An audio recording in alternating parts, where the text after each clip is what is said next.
بريزيدنت غزياو محدار كلل تግራይ مكتل ابو ወንበር ሕወሓትን ጌታቸው ረዳ ኮሚሽን ቦርድ ምርጫ ኢትዮጵያ ንሕወሓት ከም ሓድሽ በፎሊ ኩነታት ከምዝግቦ ዝሃቦ ፍቃድ ከም ዘይቅበሉ አፍሊጡ አባል ማዕከላዊ ኮሚቴ ሕወሓትን ሓላፊ ቤት ጽሕፈት ህዝብን መንግስትን ትግራይ ዝኾነ ረዳይ ሓለፎም እትሎም መዓልትና ቦርድ ምርጫ ኢትዮጵያ ዝተጻሕፈ ማሕበራዊ መራኸቢታት ዝተዘርግሐን ደብዳቤ ናይ ጌታቸው ረዳ ከም ዝኾነ አረጋግጽሎ መከተል አቦ ወንበር ሕወሓት ጌታቸው ረዳ ና ቦርድ ምርጫ ኢትዮጵያ ኣብጻሕፎ ቅሬታ እቲ ሕወሓት ና ቦርድ ምርጫ ዘቕረበ ሕቶ ምዝገባ ማዕከላዊ ኮሚቴ ሕወሓት ዘይፈልጦ ንሕና ድማ ነዚ ምዝገባ ኢልና ዝፈረምናዮ ዝኾነ ዓይነት ሰነድ እንከይ ሃለወ በውልቀ ሰባት ብጉጅለ ተወዲቦም ዝገበርዎ ዘይግቡእ ተግባር ብምባል ተቃዊሞ ጌታቸው ረዳ ብሽም ሕወሓት ምዝገባ ዝሓተቱ ውልቀ ሰባት ፍቃድ እንከይ ሓተቱ ዝፈጸምዎን ስኑዕ ሰነድ መሰረት ብምግባር ዝተውሃበኒ ብምባል እቲ ዝተገብረ መስርሕ ርትዓዊ ከም ዘይኮነ ይሓቢሩ በዚ ድማ ቦርድ ምርጫ ኢትዮጵያ ነዞም ውልቀ ሰባት ዝሃቡ ምዝገባ ዳግማይ ክምርምሮ ሕቶ አቅሪቡሎ ቦርድ ምርጫ ኢትዮጵያ ኮነ እቲ ብፍሉይ ኩነታት ከም በሓድስ ዝተመዝገበ ሕወሓት ኣብዚ ጉዳይ ዛጊት ዝበልዎ ነገር ያለን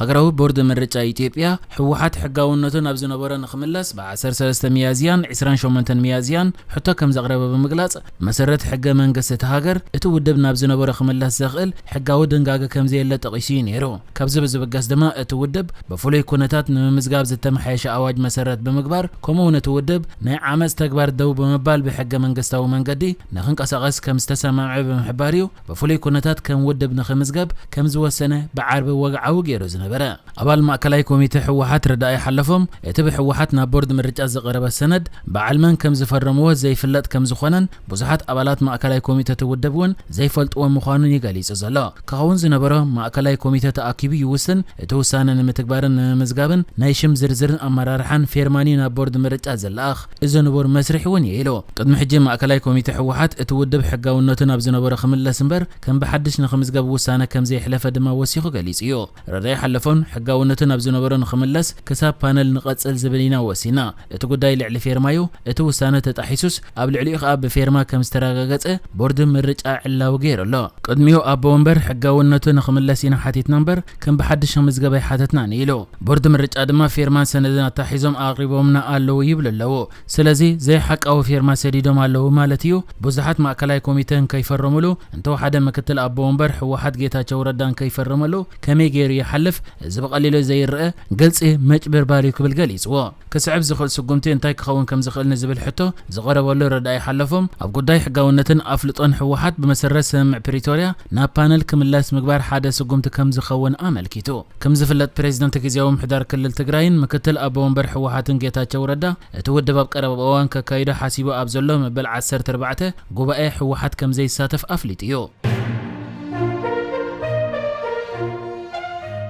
ሚኒስትራት ጉዳያት ወጻኢ ሶማልን ኢትዮጵያን ነቲ ብጉዳይ ሶማሊላንድ መንጎኦም ተፈጢሩ ዘሎ ፍሕፍሕ መፍትሕን ምንዳይ ዝመጽሶኒ በመንጎኘት ቱርክውን ካልኣይ ዘተ ኣብ ቱርክ ከካይደ ምዃኖም ተፈሊጡ ኣብ ዘለወሉ እዋን ቱርኪ መፍትሒ ኢላ እትሓስቦ ኢትዮጵያ ወደብ ናይ ሶማል ክትጠቀም ከም መርኣዮ ድማ ንግዛእታዊ ሓድነትን ልዑላውነትን ሶማል ክትደግፍ ዝብል ምዃኑ ተገሊጹ ሚኒስትር ወጻኢ ጉዳያት ቱርኪ ሃካም ፊዳን ሂቡ ኣብ ዘሎ መግለጺ እቲ ኣብ መንጎ ሶማልን ኢትዮጵያን ዘሎ ወጥሪ ክሃድእ እንድሕር ኮይኑ ኢትዮጵያ ኣፍ ደገ ባሕሪ እትረኽበሉ ብፍላይ ድማ ብመንገዲ ሶማል ወደብ እትረኽበሉ መንገዲ ምዝጣጣሕ ኢትዮጵያ ከዓ ንሶማሊላንድ ሓድነታን ልዑላውነታን ምስ ተኽብር እዩ ዝፍታሕ ክብል ተዛሪቦ ኢትዮጵያ ኣብ ዝሓለፈ ወርሒ ሓደ ምስ ሶማሊላንድ ናይ ምርድዳእ ሰነድ ካብ እትፈራረማት ሒዛ ኣብ መንጎኣን ኣብ መንጎ ሶማልን ወጥሪ ዓሲሉ እዩ ዘሎ ኢትዮጵያ ኣብቲ ምስ ሶማሊላንድ ዝተፈራረመቶ ናይ ምርድዳእ ሰነድ ኣብ ሶማሊላንድ ወደብ በርበራ ክትጥቀም ኣብ ገማገም ባሕሪ ሶማሊላንድ ድማ 20 ኪሎ ሜትር ዝቁመቱ ኣፍ ደገ ባሕሪ ን50 ዓመታት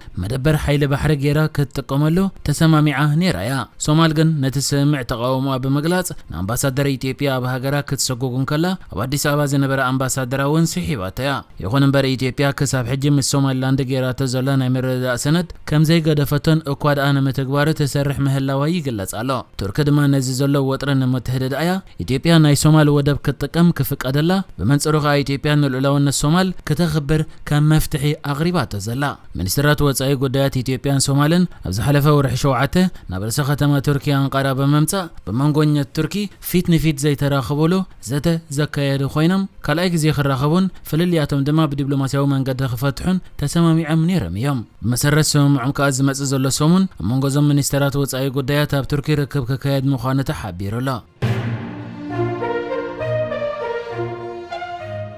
برازيل جزاءات ساو باولو بزقات أمام حمشاش نفاريت هبتا نفاريت زنبرو سوسان حدن تسافرتي هيوتم كم سأنو تحابيرو من قد اير فوباس اتامانتا موتور زلوا توربو بروب نفاريت اب كتما ساو باولو نبزركب معروف نفرتي غوارو هولوس نابررتن كلا اذا من حمشاش كم زقات أما قليصو محبرهم الرخبيتات استزرقوهم مسلتات تنفاريت انقلق الى خط حمشاشن كلا يزري اذا اي تي ار 7 كلتن حموش تميت زعينه نفاريت عمتنا 57 قياشون 4 سرحتنياتات بران كم زنبرو تغليصيو دحرتي زقات أما حدقا كلهم عمتنا زنبرو سرحتنياتات قياشون هيوتم سئينهم كم زلو تفاليت الله بريزيدنت برازيل لويز إناسيو لولا دا سيلفان قداياتن سدرو امن حزنو كغلص انكلو اما حدار ساو باولو تراسيسو غوميز دي فرياتس دمان سلسته معلتات حزن اوج الله سب مزق عزو برا دما اتا نفاريت زقدح مسارحي كم استرخبه قليصم اتا نزا نفاريت زسرحه فرنساون عدد اليان تكال اي تي ار ابت زكاي زلو مرمرا كم ساتف افليتو اتا نفاريت اب كباب منبر ابايت كوانت ودقت اب تخباب زتغود اسب كم زي لغن تغليصلو اب حدا غزا طرح طراي غدات كم زبصح تحبيرو اتا نفاريت كتبارع عن كلا زرتن قساقس مسل تزرغح كخون كلو بوليسن سرحتنياتات حدغان نابت بوتا بمخاد نتي ابتا نفاريت زنبر حالحالتا اندا ادفو يم زرايو بعل مز سيفيل افيشن برازيل اتا اب كل تشحن 10 استسرحت نفاريت اب صبو كونتات زنبرتن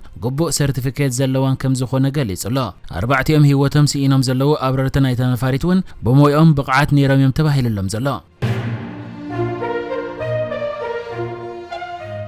أبيرترا ناي عمتا كل التشحن عيسان 4 أقراو فيستيفال بعلة جميرو منستر زينا إيرترا يمانا قبر مسقل نظام الكيتو زرقي حوا بزلو صحف قال بقالو بريزدنت سياس لو منقو أبسمرا إيكسبو أقراو فيستيفال كل التشحن عيسان 4 بعلة خافيتو كبلن كله اتي نايلو مع عمت فيستيفال دما مزخري مبال 5 عمت فيستيفال بولينيا أب حدا عمت زوع زلو مخوانا حابيرو مسرت منستر زينا إيرترا يمانا قبر مسقل زرقي حوا زلو حبريتا زهج لو متخافيتو زلو فيستيفال كسب علت 10 شومنتا ناي زورحي كقصل مخانن استفراليه بهلاو مرئيتا زركبو بركز زبل نطفتات كتانا قدلو مخانون حابيرو امباسي هاجر تشاينا بيرترا بوغنو بمنقد ناي تويتر حسابو غيرو زرقي حوا بزل صحف ام مخفتي ناي لو معمت مالت ناي عمتا كل التشحن عيسان 4 فيستيفال ايرترا كم استساتفن حبراو بهل تشعات بهرات كم استماقرن مزهز بيرترا حاغوسو كم استخافلن بمغلاص محزنا تشاينا ايرتران ننوح ينبري قبل صحفو عطيزلا ابزن ناي لو عمت فيستيفال نزخريه مبل 5 عمت فيستيفال بولونيا بزملكت مدبات ونز تقالل مخانو تحبيرو لا نحجز تدالو الزيناتات ازينيرو بكالك سب نرغب سلام نعخم